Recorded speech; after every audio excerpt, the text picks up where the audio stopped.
Dios les bendiga, amigos y amigas, Dios les bendiga. Aquí estamos, mi nombre es Juan Belmontes, estamos en un estudio bíblico, búsqueda de la verdad. Estamos viendo el estudio bíblico y estamos viendo un resumen,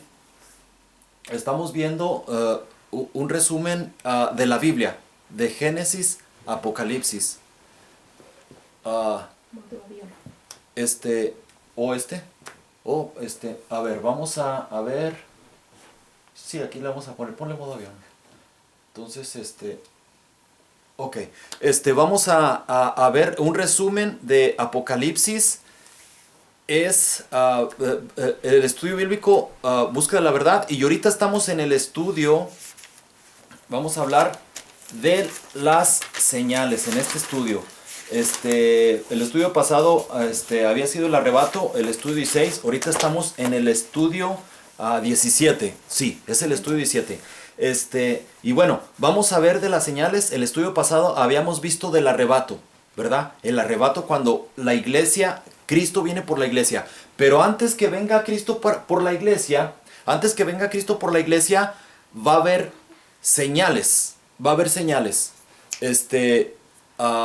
Entonces, de eso es lo que vamos a hablar hablando ahorita. Vamos a hablar de 10 señales. Hay muchas señales en la Biblia para mostrarnos cuando viene Cristo. Los judíos ciertamente están esperando por el Mesías. No reconocieron a Jesucristo. Ellos están esperando por primera vez que venga el Mesías. No reconocieron que Jesucristo ya vino. Y nosotros sí lo reconocimos, los cristianos. Nosotros también estamos esperando al Mesías, pero nosotros sabemos que es Jesucristo, pero va a venir por segunda vez, ¿verdad? Entonces, cuando venga Jesús, va a venir y no va a pisar la tierra, sino que va a venir y va a estar en el viento, y entonces va a dar un sonido de trompeta y los muertos en Cristo van a resucitar primero y luego nosotros los que quedemos. Pero antes de eso va a haber señales, y Jesucristo cuando estaba aquí en la tierra habló de las señales. Mateo 24. Hay en los evangelios de Marcos 13, Lucas 21 y Marcos 24 son los que hablan de las señales. Las señales. Si tú, amigo o amiga, quieres lee tu Biblia, quieres saber dónde habla de las señales, está ahí en Marcos, apúntalo, Marcos 13, Mateo 24 y Lucas 21. Entonces Jesús habló un poco de las señales. Aquí vamos a ver, del 3 al 8 dice, y estando él sentado en el monte de los olivos, Jesucristo, los discípulos se le acercaron aparte diciendo, dinos, ¿cuándo serán estas cosas? ¿Y qué señal habrá de tu venida y del fin del siglo? Respondió Jesús, les dijo, mirad que nadie os engañe, porque vendrán muchos en mi nombre diciendo, yo soy el Cristo, y muchos se engañarán. Y oiréis de guerras, de rumores de guerras. Mirad que no os turbéis, porque es necesario que todo esto acontezca, porque aún no es el fin. Porque se levantará nación contra nación y reino contra reino, y habrá pestes y hambres y terremotos en diferentes lugares. Y todo esto será solo principio de dolores.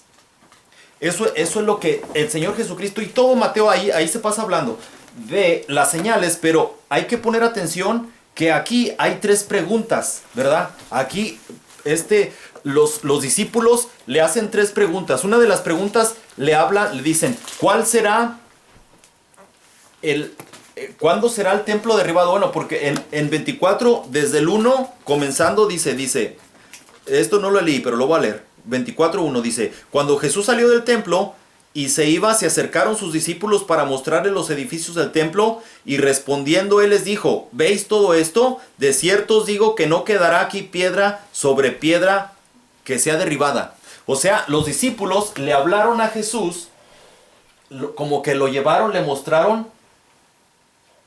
¿Sí es para allá? Sí, no. ¿O es para acá, verdad? Hacia la puerta. Ok, le mostraron a Jesús el templo. Se lo mostraron a Jesús. Entonces, ese templo se lo mostraron y pues está bello, ahí se mira muy, muy natural, ¿verdad? Que ahorita no está así, ¿verdad? Pero los discípulos se lo enseñaron como para para mostrarle la magnificencia del hombre, ¿verdad? Lo que hacía el hombre. Entonces Jesús, después de que ellos le dijeron, mira, qué grande está y qué bonito, porque el templo está formado por piedras grandes, muy grandes, casi como un carro de grandes, ¿verdad? Entonces ellos le hablaron de este templo y Jesús, cuando ellos le dijeron del templo, dice, respondiendo él les dijo, ¿veis todo esto? De cierto os digo que no quedará aquí piedra sobre piedra que sea derribada. Jesús les dijo, no va a quedar piedra sobre piedra. O sea, les dijo que todo iba a ser derribado ese templo. Ellos no lo veían. Ellos no se imaginaron que esto iba a ser derribado. No imaginaban cómo. Pero él les dijo que así iba a ser. Entonces, la primera pregunta... Ahí sentaditas, mija. Sentaditas ahí, ¿ok? Entonces, la primera pregunta que ellos le hacen, dice, y estando él sentado en el monte de los olivos, los discípulos se acercaron aparte diciendo, dinos, ¿cuándo serán estas cosas? O sea, ¿cuándo iba a ser derribado el templo? Esa era una pregunta. Y la otra pregunta era, dice, ¿y qué señal habrá de tu venida? Segunda pregunta. Y luego la tercera pregunta, y del fin del siglo. Bueno, todo el capítulo 24, ahí están las respuestas a los tres. Hay que tener cuidado porque la Biblia nos habla de diferentes tiempos. Entonces hay que tener cuidado cuando está hablando de lo que iba a pasar con el templo y Jerusalén que fue derribada, ¿verdad? El muro de los lamentos, todo este templo fue derribado. Y una prueba de eso es que en el muro de los lamentos solo quedó, bueno, no me ubico bien ahorita, no sé cómo está pero de todo esto que estaba el templo, solo queda una parte ahorita, digamos este muro, que se le conoce como el muro de los lamentos. Y ese muro de los lamentos es una parte del templo. Entonces, eso se ha comprobado que eso está reedificado. Las piedras por las que están construidas hoy en día, que ahí está hoy en día, es cuando los judíos van y luego ahí oran y escriben notas y las ponen ahí entre la pared, supuestamente que les llega a Dios, lo que creen los judíos, ¿verdad? Y ese está reedificado. Está comprobado que las piedras son de diferentes tiempos, de los romanos y de tiempos de Salomón y todo. O sea, eso es la prueba que ese muro también estuvo derribado. Estuvo completamente derribado todo el templo, ¿verdad? Entonces, Jesús, cuando le hacen esas preguntas, Jesús les dice, lo primero que les dice Jesús, les dice, cuando ellos le preguntan de las señales, ¿verdad? Entonces respondiendo Jesús les dijo, miren que nadie os engañe. Es lo primerito. Antes de darle ninguna señal, Jesús a sus discípulos les dijo, tengan cuidado que nadie los engañe. Es lo primerito. Así es que tú, amigo, amiga, quieres saber las señales del fin del tiempo. Está bien, no es malo, no es pecado. Claro que sí puede haber algo de morbo ahí, ¿verdad? Incluso yo ahorita debo de tener mucho cuidado porque hay una línea muy delgada, una línea muy delgada entre amarillismo y la verdad. Está muy delgada la línea, pero la verdad está muy dura aquí, en las señales esas, y la tenemos que hablar. Claro que nunca faltan personas que buscan amarillismo, personas sin temor de Dios que nada más quieren asustar a la gente, nomás quieren poner programas para tener la gente ahí en la televisión, ¿verdad? Y por supuesto que nosotros los predicadores debemos de tener cuidado con eso, ¿verdad? Porque ese no es el punto. Pero la señal, por eso Jesucristo cuando habló de la señal, por eso dijo, respondiendo Jesús dijo, mirad que nadie os engañe. Entonces, para que nadie nos engañe, pues hay que leer la Biblia, ¿verdad? En primer lugar, ahora, aquí, Jesús dijo que iba a haber Cristos, que es otra señal, pero eso no me voy a meter tanto, ¿verdad? Dijo que iba a haber Cristos y los ha habido. los Cristos, ¿verdad? Entonces, el Mesías. Cuando uno habla del Cristo, Cristo quiere decir el Mesías, ¿verdad? El Mesías, el ungido, el esperado. Entonces, hoy en día hay muchos que sienten los ungidos y les gustan que les digan los ungidos, el ungido, les agrada, ¿verdad? Pero hay unos que abiertamente han dicho que son el Cristo, ¿verdad? Que son el Mesías. Y para esto fue uno, uno que se llamó José Luis Miranda. Él dijo abiertamente que era Jesucristo hombre, ¿verdad? Y dijo que a los 66 años él se iba, él iba a transformarse. Y luego cuando cumplió 66 años, sí le hicieron su fiesta y todo, y sí se transformó.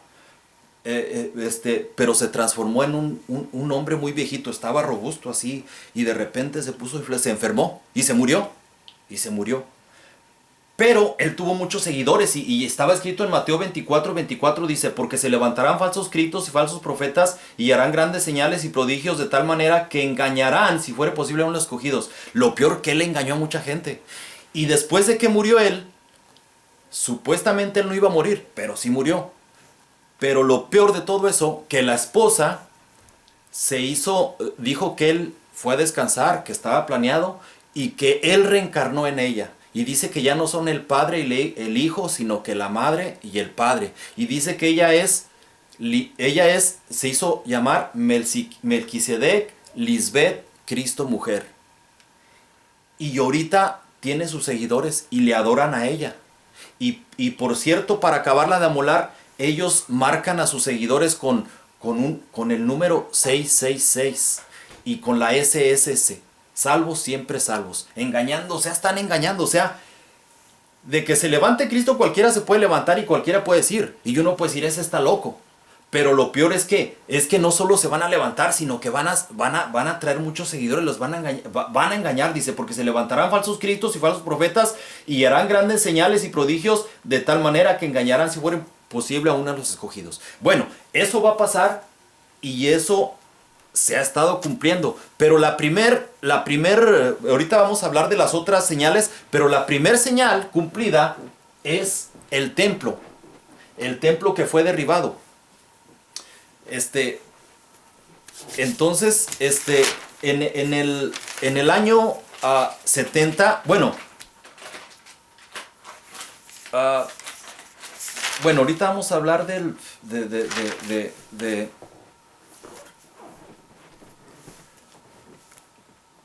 ahorita vamos a hablar de lo que pasó en el año 70, ¿verdad? Para que me entiendan, o sea, quiero que me entiendan bien lo que pasó en el año 70.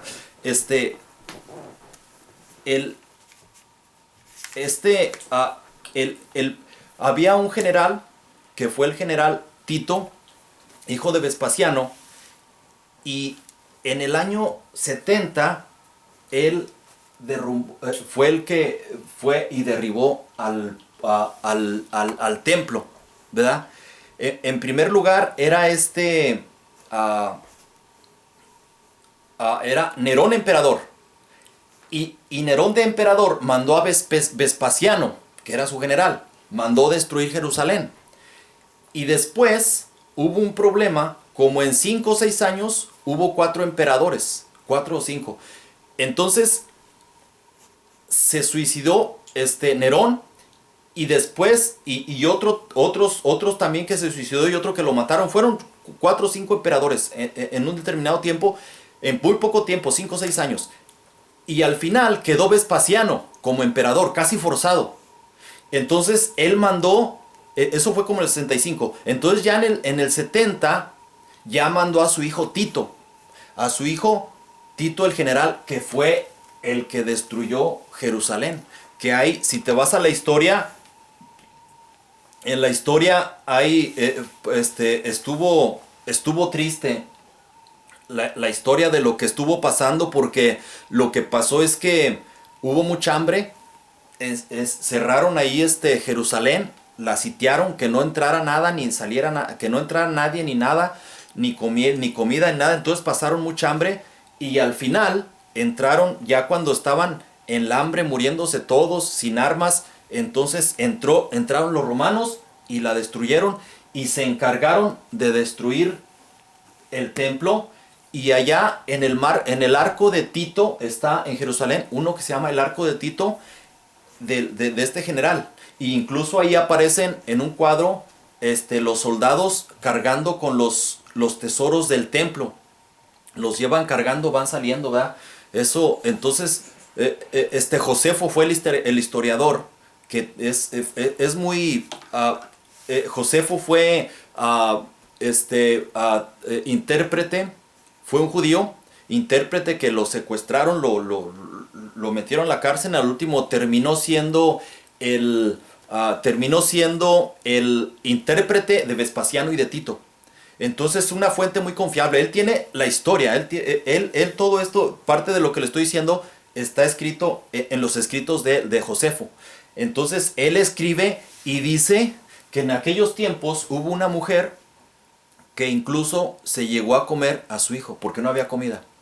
Y después de que se comió su hijo, llegaron los soldados, estaban asegurando, si alguien comía o algo, le veían a ver de dónde estaba comiendo. Entonces se dice que él dice en la historia que entró a su casa y que ella se había comido a su hijo por la mitad. La otra mitad que lo tenía guardado. Entonces que yo le dije, ¿qué estás comiendo? ¿Qué comiste? ¿Dónde agarraste comida? Entonces ella sacó la otra mitad del niño. Le dijo, ahí está, miren, sírvase ustedes. Si se sienten los malos, o sea, les dijo, que tienen muchas agallas, ándele pues, cómanselo. Los soldados se quedaron así, se fueron, y que ella se terminó de comer a su hijo. Los soldados, en aquellos tiempos los soldados se comían,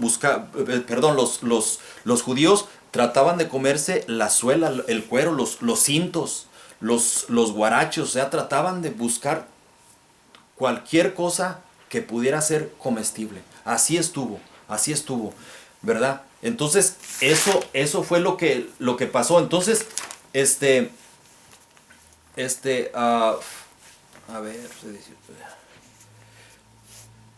aquí en Lucas 21:24 dice, es la profecía, lo que les había dicho Jesús, dice, y caerán a filo de espada y serán llevados cautivos a todas las naciones, y Jerusalén será hollada por los gentiles hasta que los tiempos de los gentiles se cumplan, ¿verdad? Así les dijo, era la profecía, ¿verdad? Entonces, como les digo, Jerusalén fue destruida. Entonces huyeron los judíos a todas las naciones. Entonces ahí en Lucas 21:24 dice, y serán llevados cautivos a todas las naciones. Y esto fue para reconocer, para que ellos entendieran la visitación de Jesús, ¿verdad? Aquí en Lucas 19:44 dice, y te derribarán a tierra y a tus hijos dentro de ti, y no dejarán en ti piedra sobre piedra, por cuanto no conocieron el tiempo de tu visitación. Jesús ya había pasado por el templo, ya había orado, y Jesús, él vio en el futuro todo lo que les iba a pasar, ¿verdad? A los judíos. Entonces, pasó todo esto, ¿verdad? Con los judíos, y todos huyeron, pero, ellos, esto que les pasó en el año 70 fue la retribución, se les vino lo que hicieron ellos. Y eso está en Lucas 21:22, dice, ¿por qué? Porque estos son días de retribución. O sea, lo que le hicieron a Jesús, lo mataron, no lo reconocieron, dijeron crucifícale, y otros lo mataron. Entonces se les vino para atrás, se les regresó lo que le hicieron a Jesús, dice, para que se cumplan todas las cosas que estaban escritas, ¿verdad? Y el 14 de mayo de 1948, Israel se vuelve a convertir en nación, ¿verdad? Después, o sea, es una parte es una profecía, ¿verdad? Que Israel se va a convertir en nación. Entonces, después de casi 2000 años, el pueblo de Israel, después de que fueron dispersados en el año 70, se fueron a todos los países y ya no tenía nación, sino que Roma controló ahí y pertenecía a Israel al imperio romano.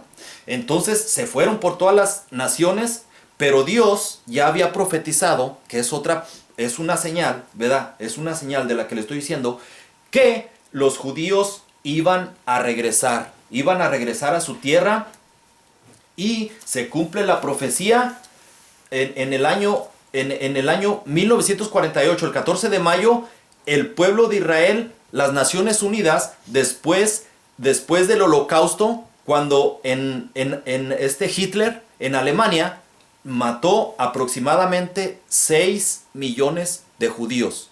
Los mató, los quemó, los metía a cámara de gases, los metía a un cuarto así y le echaban gas y ahí se ahogaban. No les daban de comer, quedaron, o sea, fueron como 6 millones asesinados. Entonces, todos estos, después de eso, terminó la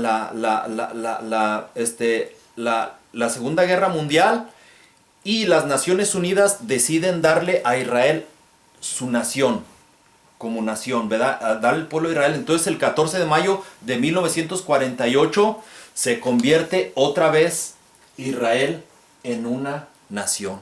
Y es una profecía cumplida que nos lo decía allá en Ezequiel 37, del 21 al 28. Les voy a leer.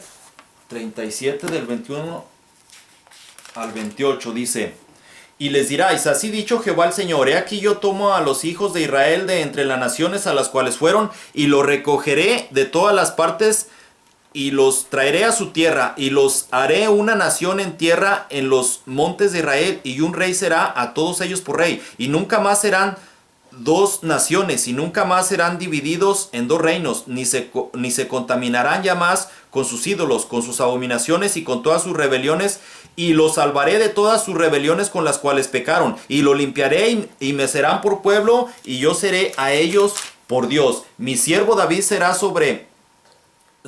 rey sobre ellos. Cuando está diciendo mi siervo David, se está refiriendo, Jesús es la simiente de David. Jesús es el que va a reinar sobre ellos. Dice, y mi siervo David será rey sobre ellos, y todos ellos tendrán un solo pastor, y andarán en mis prospectos y mis estatutos, y guardarán y los pondrán por obra. Habitarán en la tierra que di a mi siervo Jacob, en la cual habitaron vuestros padres. En ella habitarán ellos, sus hijos y los hijos de sus hijos para siempre, y mi siervo David será príncipe de ellos para siempre. Y haré con ellos pacto de paz, pacto perpetuo será con ellos, y los estableceré y los multiplicaré, y pondré mi santuario entre ellos para siempre. Estará en medio de ellos mi tabernáculo, y será ellos Dios, y ellos me serán por pueblo. Y sabrán las naciones que yo Jehová santifico a Israel, estando mi santuario en medio de ellos para siempre. Entonces, Israel ya viene a ser un pueblo, y Israel viene a ser el reloj y el termómetro de Dios, para ver cómo Dios está obrando, ¿verdad? Entonces, otras señales, también es que la Biblia dice que la luna se convertirá en sangre, ¿verdad? Dice, el sol se convertirá en tinieblas y la luna en sangre, antes que venga el día grande y espantoso del Señor. Joel 2:31. Y también en Hechos 2:20 habla de eso, ¿verdad? Entonces nos dice que la luna de sangre, la luna de sangre es mejor conocida por la NASA, le llama la luna roja. ¿Y qué es una luna roja? Bueno, aquí tenemos una foto. ¿Para dónde es? ¿Para allá? Creo que sí. Sí, ¿verdad? Ok. La luna roja. ¿Qué es una luna roja? Bueno, es cuando está la luna roja, está la Tierra, y está la luna aquí, no, perdón, está el sol, la luna, y la luna roja es cuando está el sol, la Tierra en medio, cuando le tapa por completo, o sea, está por completo, está el sol allá, acá la luna y aquí la Tierra, entonces le tapa por completo. Entonces, después de que le tapa por completo, todo alrededor, lo tapa por completo, y el sol, la luz que viene de alrededor hace que se mire así. Eso es. Entonces, ¿qué es una luna roja, una luna sangre? Es un eclipse lunar. Y eso no es nada raro. Eso no es, no nos debemos de asustar por eso. Pero, hay, bueno, aquí dice, lo que dice la NASA, dice, la luna roja es un eclipse lunar, dice, cuando la Tierra se sitúa entre la luna y el sol, tapando la luz del sol que se refleja en la luna, entonces la única luz que le llega a la superficie de la luna es la de los extremos de la atmósfera terrestre, ¿verdad? Y eso es. Y eso no es nada de otra cosa, nada de otro mundo, perdón, ¿verdad? Pero, fíjense, la Biblia profetiza de esto. Pero lo interesante de esto es lo que cuando hay, si quieres dile que le diga a Monse. Dile a Monse. Entonces, lo interesante es cuando son 4 lunas seguidas, ¿verdad? Así como esta, ¿verdad? Cuando hay 4 lunas seguidas en poco tiempo, 1, 2, 3, 4. Cuando hay 4 lunas seguidas, a esto se le llama tétrada. La NASA así le llama tétrada. O sea, en poco tiempo, ¿verdad? Entonces, es una tétrada. El que haya un eclipse de luna no es nada de otro mundo, no debemos asustarnos. Pero cuando hay una tétrada, las últimas tétradas que ha habido han estado relacionadas con eventos especiales de los judíos. Cuando ha pasado esto, y esto está registrado, si quieres investigar lo que es la luna roja, lo que son las tétradas, vete a cualquier página de la NASA, ahí vas a encontrar.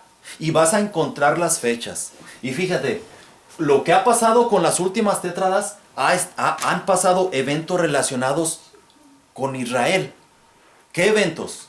En primer lugar, en la tétrada, hubo una tétrada en el año 1490, entre el año 1493 y el año 1494. ¿Y qué pasó en ese tiempo? Bueno, en el año 1492, a la mitad, llegó la Inquisición española. A los judíos los corrieron de España. Los judíos se fueron por todas partes del mundo, ¿verdad? Entonces, estaban en España y España los corrió, la Santa Inquisición, ¿verdad? El rey Fernando y la reina Isabel, se estima que entre 165,000 y 400,000 judíos huyeron y se quedaron solo 50,000. Pero esos que se quedaron trataron de legalizarse. ¿Cómo? Cambiándoles el apellido, ¿verdad? No querían nada, o sea, no tenían que tener huella nada de que eran judíos, ¿verdad? Entonces, ¿qué pasó? ¿Qué hicieron? Bueno, que los apellidos se los cambiaron y le pusieron la E y la Z. Por ejemplo, Martínez. Ustedes son Martínez, ¿verdad? Los Martínez eran judíos. Entonces, como eran de Martín, nada más le pusieron EZ para que no tuviera un apellido judío, ¿verdad? Entonces, en México, los Fernández, los Martínez, los